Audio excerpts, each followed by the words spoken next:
You've done, by this point in your career, you've done all sorts of different types of genre movies. This is your first animated one. So I just wonder, was that something that you wanted to do, and what particularly appealed to you about this one? It was something I wanted to do. Kind of always wanted to do, especially since having my first child. I've been watching nothing but sort of animated films, so it really developed a respect and love for them. But more than anything, what drew me to this was Tim. We were just commencing Charlie and the Chocolate Factory, and he said, hey, I got this other thing, just Corpse Bride, maybe take a look at it. So I read it, loved it, but somehow it didn't occur to me that we were going to be doing it at the same time. I thought it was going to be like months down the road, so I would have some time later to prepare for the character. So you can imagine my surprise when, as I was very, very focused on Wonka, Tim arrives, on set and says, hey, maybe tonight we'll go and record some Corpse Bride. It's like, sure, of course we can. I have no character. I didn't know what the guy was going to sound like or anything. So, yeah, good fun.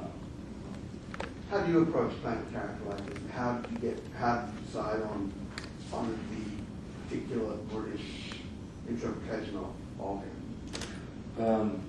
Well, everything for Corpse Bride happened very quick. It all happened in about 15-20 minutes, literally, because I had to finish the day as Wonka. And then right after work, Tim and I were going over to the studio for the session.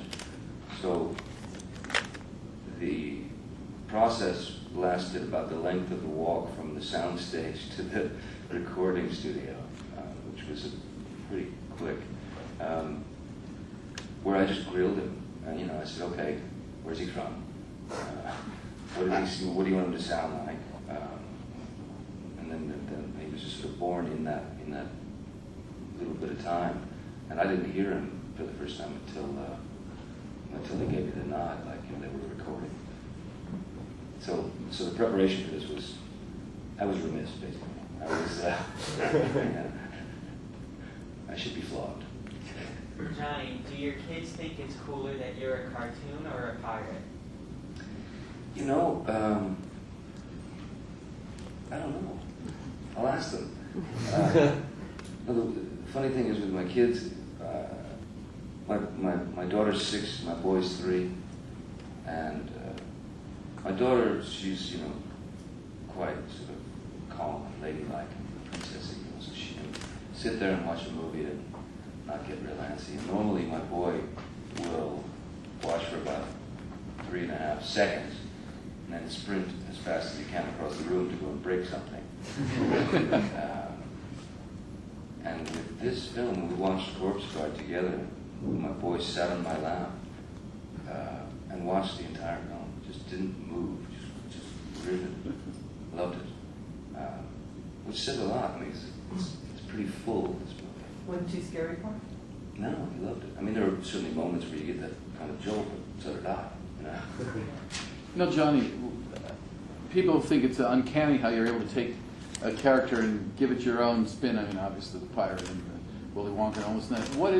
Beyond just this character in 15 minutes walk, what all do you do to prepare for the various characters that you've developed, and how do you find that particularly unique Johnny Depp-ish quality that you give to all of them? I don't know. I mean, I think with any character that it all comes from somewhere in there. So it starts with some place of truth within you, and then I don't know. It's weird when I read a script, I get these sort of images and stuff, as we've talked about before, like the sort of ideas come to me, and then sometimes the image of people come to me. With Sleepy Hollow, I kept seeing Roddy McDowell, Angela Lansbury, kind of thing. So that became the inspiration. Captain Jack. Keith became the inspiration because I started thinking of pirates as rock stars of the time. It's the idea that their legend arrived months, maybe years before they did. So So you just started, you know, taking little tidbits of things, you know, storing them up, you know, to use later. Do you find it comes from media more as for you, the external media as much as inside? Well, not necessarily media, but I mean, for example, I mean, one of the primary responsibilities of an actor is to, and luxuries is the art of observation. You know, being able to watch people and yeah, watch their behavior. So I kind of, which is fascinating, because people are really nuts. I've really enjoyed that over the years. You know, just stealing little bits from people, incorporating them into characters. Johnny, your friend Keith Richards has described songwriting as the one big song in the sky. You just keep reaching out and pulling out what you need. Can you apply that to your own work? Do you think it'll always be you'll pull a character down? Well, I mean, as long as I can sort of observe people, I feel like I'm always going to have be able to store these little tidbits and gems and stuff that people give me, you know, or that I steal.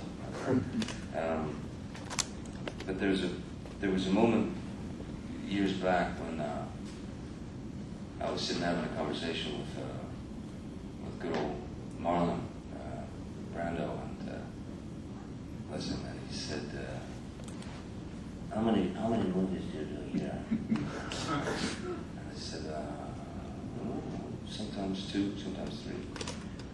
He said, you gotta watch yourself. I said, why is that? He said, because we only have so many faces in our pockets. And you know, after you know, all this time later,